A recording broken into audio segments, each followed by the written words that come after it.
do we got a monster of a video for this one? We are going to be showcasing the DC20 official first version 0.1, whatever you want to call it, of the monster stat blocks. A lot of thought and detail by myself, my team. Even I consulted Bob Worldbuilder, who's done 3 monster videos on this whole situation of monster stat blocks and finding the right balance of how much stuff do you want to put in there and how minimalistic do you want it to be. I personally think we've struck a pretty great balance, but I also want to hear what you guys think down in the comments. Watch the video, see the whole stat block, wait till I reveal the whole thing. We're going to do a walkthrough through it, share your thoughts and feedback, and I would love to hear it because this is the first version that we're going to be making, and there's going to be some adjustments and things that we make along the way. And I'm going to do a slow walkthrough for the first one and then really show some ones at the end, go a little faster. I also think this video will solve a really big problem I've seen of game masters not really understanding how to run DC20 monsters, thinking it might be too intimidating with the action points, or trying to make them in a way that's not as intuitive and simple and fun to run. Because let me tell you, while making DC20, I was still running Curse of Strahd and wrapping that campaign up, and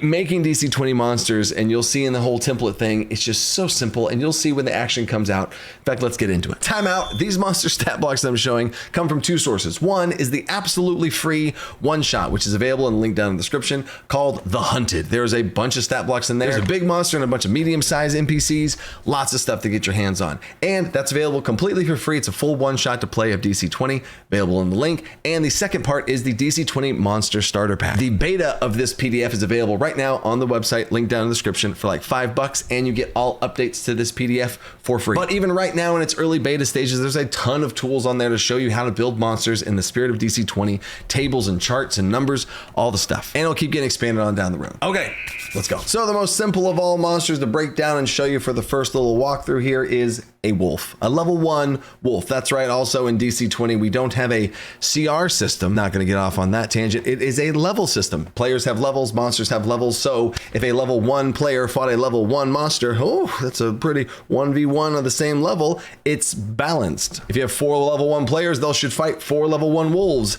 It's a level system is going to be wildly, you get the idea. We'll talk more about that in a big picture monster video. But here's the stat block. Wolf, first little line here says medium beast, level 1 lurker. So to break that down, medium is the size, beast is the creature type, level 1 is what level it is, and lurker is a unique thing that I think is going to be useful and beneficial to game masters. All it is like the archetype of the monster, a skirmisher, a brute, a lurker, an assassin. And with that one word, and game masters are looking for things, or whenever there's the compendium of this, and you can search for the type of monster.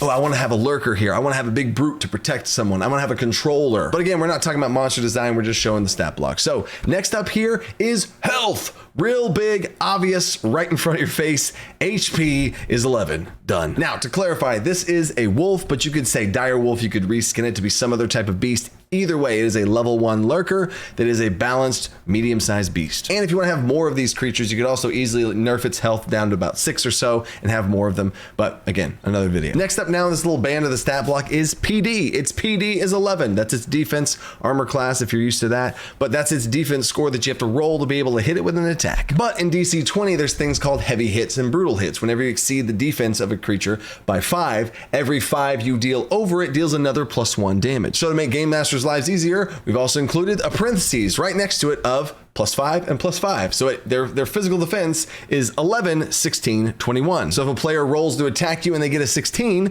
that's a heavy hit. 17, 18, 19, 20, all heavy hits. But then 21, brutal hit. And you're on your own after that if it's 26 and 31 and all that kind of stuff. So then right below that, what makes the most sense under PD would be MD. You have your physical defense and your mental defense both looking the same right next to each other. And what would make sense to put directly to the right of that is the damage reduction values for physical damage reduction and mystical damage reduction. So time out, stop right there. This band right here is exactly what you need to know for the defenses of this creature. Its health, physical, mystical defense, all that stuff is right there. So its defenses are at the top of its stat block, and the offenses will be at the bottom.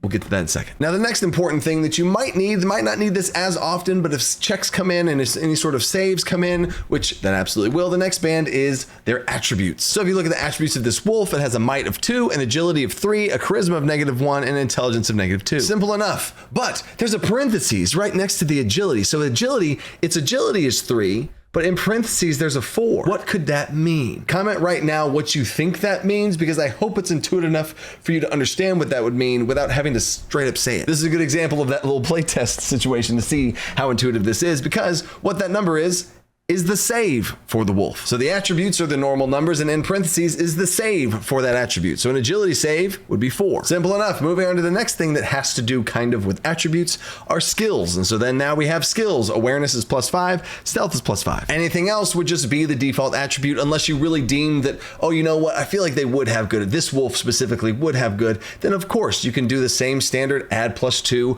+4, +6, depending on how much you want to add to it. And in general, if you don't know where these numbers came from, awareness is a prime score, which is 3 +2 to get 5, and stealth is an agility situation, which is 3 +2 to get 5. Next up is his senses, and now this one specifically is a little bit weird because it has a feature called animal senses, so you might be wondering what animal senses means. We'll get to that feature here in just a second, but this is where dark vision would be listed, true sight, all that kind of stuff. Below that is languages, and that's obviously none for this creature, but there's your languages. So time out again, there's that band. We have the defenses, and we have all the skills and attribute stuff, all cleanly organized. Moving on to the next entire block now is features, and it just says animal senses. Features in general is where monsters' stuff goes that's not an action and things like that to do. These are essentially passives, and we almost called it passives, but features I feel like is a better word for this, because sometimes the passive isn't so passive because it triggers off of something, or when this happens, that happens, and it's not as passive of a thing. So when a monster has something cool that it does that you don't spend action points for, some sort of defensive, offensive, whatever sort of passive characteristic, features. Features could also be beneficial or some sort of negative side effect, a weakness of the monster as well. And now we get to the part of the stat block that everybody's been waiting for, because if you've wondered, wait, coach, hold up. What's this creature's attack? What's its save DC? What's its speed? How fast am I moving this thing? Well, here we go in the next section here. And the next section is actions. And under actions is the attack, save DC, and speed. Boom, right there. All contained in this little block is going to be what this creature can do with its actions. And my question to you is, when are you going to be using this section of its actions? When as a game master are you going to be looking at what actions it can take? I'll answer the question for you on your turn. So this bottom of the character sheet is the part of the monster that you need to be able to look at on your turn. You don't need to look at the creature's health, physical defense, mystical defense, all of that stuff off of your turn. That's what the top of the character sheet's for. So whenever it is not your turn, you're going to use this section right here. When it's not your turn, you're looking at its defense, people attack you, all these type of things, you're having to be attacked, your health's going down, whatever. It's all up here, right? And then at the very bottom, it's your turn. This is where your eyeballs go. So if you make any attack, you add +4. If there's any sort of save that the players have to save against, 14. And if you have to move, because it's your turn, and that's when you move, your speed's 6. But now, what can you do with those 4 action points? Well, here you go. But real quick before I show its actions, keep in mind these are monsters in DC20. There are actions you can take, and these monsters can take those actions. Move action, dodge action, disengage action, attack action. Those are all things that they can do too. So these are specifically how it works for the wolf. And the first one here is bite or claw. I've never personally been a fan of a monster having a bite attack, blah, blah, blah, a claw attack, blah, blah, blah. What's the difference? Why are we differentiating between that? Let the game master describe what it is with the claw or the bite or the tail or the kick or the whatever the heck it's doing, right? If it has a specific, unique, cool thing, like a werewolf's bite with lycanthropy, or a certain venom bite of a snake, and that's unique, of course, yes, separate them then, but not every time. But you can hopefully see right there how simple it is of what it actually does. It costs 1 action point is the first little thing there in parentheses. It is bite or claw, which is what you're actually doing. Melee is the range of the attack, meaning 1 space. And if it wasn't, it would say in parentheses how far the range is. And it deals 1 piercing or slashing damage, GM's choice by if it's a bite or a claw or however you want to flavor it. And that's it. I think that's a pretty good balance of giving enough information so that you know what's going on and being able to take the flavor and run with the description from there, and minimalist enough to be efficient. But now let's get a little interesting with its second ability. This is a 2 action point ability. I do sometimes like to have monsters that have an ability that costs 2 action points. Ooh, interesting. Here's how this one works. It's called Tear Apart. It's a melee attack against a prone creature. So you cannot do this unless a creature that you're attacking is currently prone. How do we make it prone? Stay with me. This attack deals 2 piercing damage to the target, and they have to make a physical save against bleeding. Imagine a wolf pinning a creature down and starting to tear into it. You get the idea. But wait a second, coach. How is this little old wolf going to get something prone?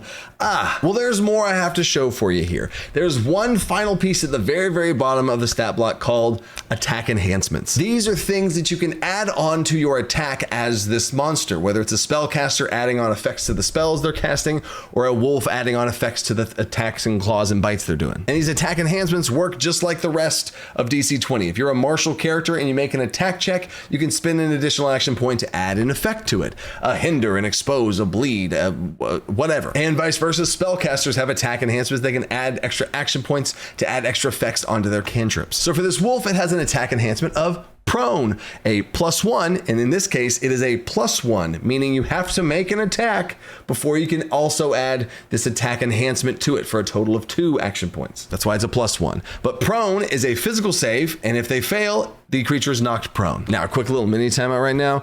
I can already tell you that should be a +2, because in the game currently, it's a +2 for the prone condition, and I would say this wolf would also be a +2. So if you wanted to give this, but this is actually a great example, is if you as a game master want to give something scary to a monster, normally players trying to make something prone would cost 2 action points to attempt to apply the prone condition, because prone's pretty strong in DC20. But if you want to give this wolf a little bit of extra punch or a little bit of extra scariness, this wolf only spends 1 action point for prone. Or maybe this specific wolf is the alpha wolf that lets you be able to do prone for 1, and all the other wolves is prone for 2. And they all get less health, you get the idea. But now, there you go. That's the entire stat block of the wolf. If I'm running this as a game master, I'm looking here. I only really need to look at this top part whenever I'm getting attacked. And if I'm not getting attacked, I have to make some sort of check of some kind or whatever. It's all here. And usually this is a bit of the more situational things on if I'll need them or not. Speaking of situational, features are pretty situational. So all of the situational things are in the dead middle of the stat block. Obviously at the top is defense, obviously at the bottom is offense, and there you go. Whenever you're attacking or moving on your turn, look here, you have this many action points. Here's what you do with all this stuff. You can spend these action points to do these things, and you can add attack enhancements on it as a buffet table of options. So let's jump to another one real quick. What about a bear? Here is the brown bear stat block. Now look here, hopefully now that we've done this walkthrough, you can see and catch on to this a little bit faster, and we're gonna do 2 more here to kind of showcase how quickly you could soak in and run this bear. And I dare say it would be fun to run this bear from what you can do with it and how flexible the action points are. So starting off, it's a large beast, large instead of medium. Okay, level 2 brute. Whoa, be careful. This thing's a bit stronger. 20 hit points. Whew. All right, they're gonna have to hack through this bear. Physical defense, mystical defense, you get the PDs and all that kind of stuff. There's its stats. Okay, I don't really care. Ooh, features, keen smell. Okay, that was similar to the animal sense thing. Okay, they have a sniffing around stuff. Maul is interesting. Oh, it's a feature, so it's like a little passive thing. When the bear has a heavy hit against the creature, it makes a might save. Ooh, automatically. That's scary. Again, timeout. Another thing that usually to apply saves onto creatures, you have to spend action points to do so. If you want to knock back a creature, you have to make an attack and spend extra action points to knock it back. But this bear has something cool, a passive feature that it gets on heavy hits. It automatically makes the target creature and make a might save, and on a failure, it's knocked back 1 space. Oh, and failure by 5, which really means failure each 5 is another 1 space. Cool, a nice little passive thing for this bear to get. Feels very bear-like. And then here are your actions. Bite or claw, it's 2 slashing or piercing. Oh, dang. Or you could spend 2 action points to make a swipe attack in a 1 space arc, which is 1 space in 180 degrees in front of it, a big old bear swipe across the whole thing for 1 slashing damage. Done. 2 actions to be able to do it, less base damage, you get the idea. But wait, there's more. The brown bear also has some attack enhancements. For +1, you can add grapple, which is a physical save against a 1 target of your choice, and it's grappled. And it said specifically 1 target because you could choose to do swipe. Swipe is an attack check and a swipe against a bunch of creatures in front of you. And you could spend one point to grapple, which adds a physical save against 1 target and grapple them. You could flavor this as grappling the first person you hit, and it grabs them and swipes them into the other people, and then there you go, they're now grappled. Or you could flavor it to where they swipe across everybody and grab the last one. And then there's also another enhancement of a power enhancement, which is similar to the power attack that player characters can get, of 1 damage to a bite or claw attack. And it specifically says bite or claw because it would be broken to be able to do that on swipe since it targets so many targets potentially. But now just stop and see how much fun it would be to run as a game master a simple bear. I'm waiting to get some heavy hits. Maybe I'm thinking to give myself advantage on my attack check so that I can really try and get that heavy hit to knock some people back and out of the way, and then make swipe attacks. Oh my gosh. Oh, what if it makes a swipe attack and it has a heavy hit on the swipe attack and knocks everybody back? Oh, but what if I chose to add an attack enhancement of grapple on there's 3 targets in front of me and I grapple one of them, I do a swipe attack to go across and knocking all of them back except the one I grappled, and then I spend an action point to run away. What if I wanted to make this brown bear a boss monster and add legendary action points onto it? Ooh, baby. Stop, I'm getting ahead of myself. That's the type of stuff that DC20 monsters are going to be able to let you do, is even if I give you something as simple as a brown bear, there's going to be templates that you can add to it that filters it, waters it down to a simple baby brown bear, a level 1 brown bear. And there's also going to be templates and things you can do to add to the bear to then make it a super scary dire bear. And now putting it all together to show you a simple bandit stat block of how quickly you could be able to run it is a medium humanoid, level 1 skirmisher. It's a little scrappy guy. 10 hit points. There's his health and defense right there. Skills, languages, impact. Oh, feature. Their attacks deal +1 damage on heavy hits. What an interesting passive to give them to let them be a little bit different. They hit when their hits hit a little harder. Similar to the bear, but the bear felt more bear-like and this one feels more bandit. You get the idea. And then there's its attacks. You got some options here. You have an axe melee attack for 1 damage or a light crossbow ranged attack for 2 damage. And then you got attack enhancements of slow and power attack. Now, 2 things here. One is for overall big picture game masters. Advanced game masters, if you want to be able to take this bandit and customize it a bit more, open it up, you could, and this is what I have in the back of my Game Master screen, I have a list of all the maneuvers in the game. Hinder, expose, slowed, which is right here, power, which is right here, sweep, all these different things that player characters have choices from. It's in the character creation. It's all the maneuvers that player characters have access to. You can let your bad guys also have those maneuvers. You can add the bleed condition. Now, if it's something like the poison condition or prone condition, those would cost 2 action points to do an attack enhancement of those more scary conditions. And here on the bandit has a power option, and the bear had a power option, but the wolf didn't have a power option. Does that mean the wolf can't use a power attack?